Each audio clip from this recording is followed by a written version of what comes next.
Let's get it over with straight away. It's a shocker. Not the firmware update, but me haircut. Let's got that out of the way. Let's get on with the speaker. The Soundcore Rave Neo. We all know Alan Ross works for Soundcore. Oh, hang on a second. That's what they think. But he wishes he did. He can't get an email to be replied to from Soundcore, let alone have any working relationship at all. The point of today's video is, there's been a firmware update. Not today or yesterday, quite a while ago. You have been reminding me. I was on firmware 1.42, the new firmware 1.46. Nothing about changing the sound in any way, adding multi-point functionality to the Soundcore Rave Neo, connecting to it simultaneously from more than one device. And you've also been telling me, it sounds like you've got a bit more bass.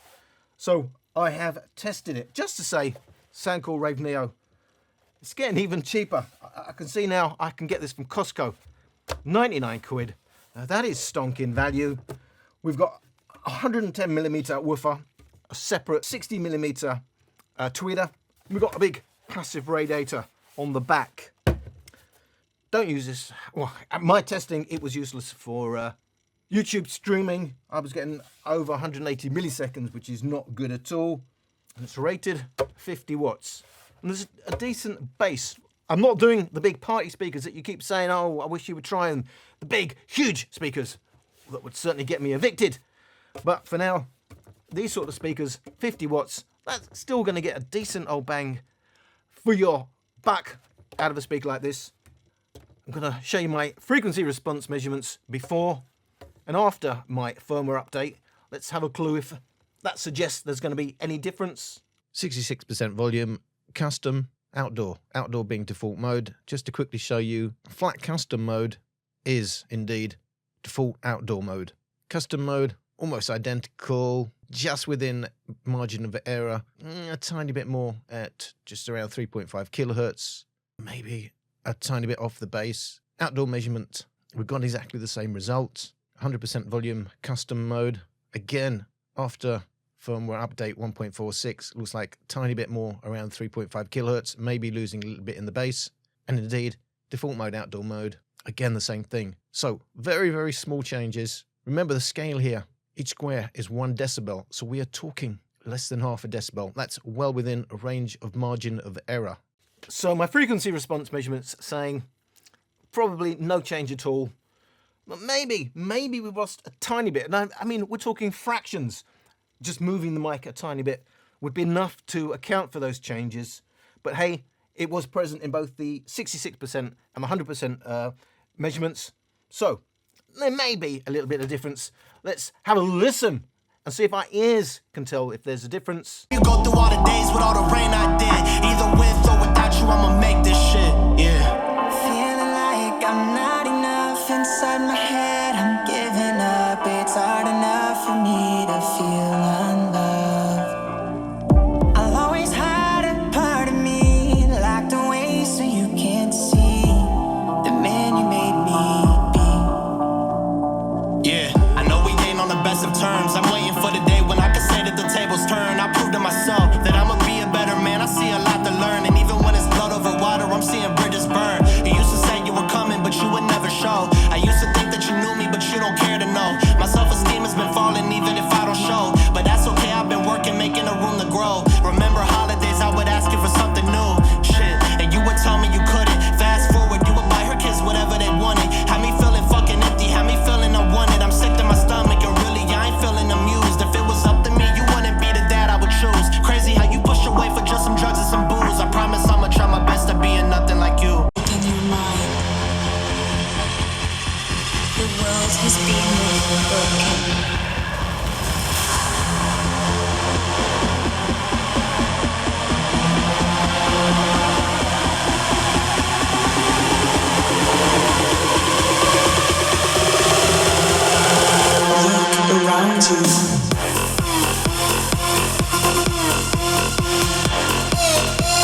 66% volume test. We're using default mode, outdoor mode, before update, after update. Basically identical.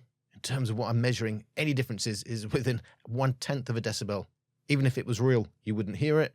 Remember, frequency response measurements made by a sine wave sweep.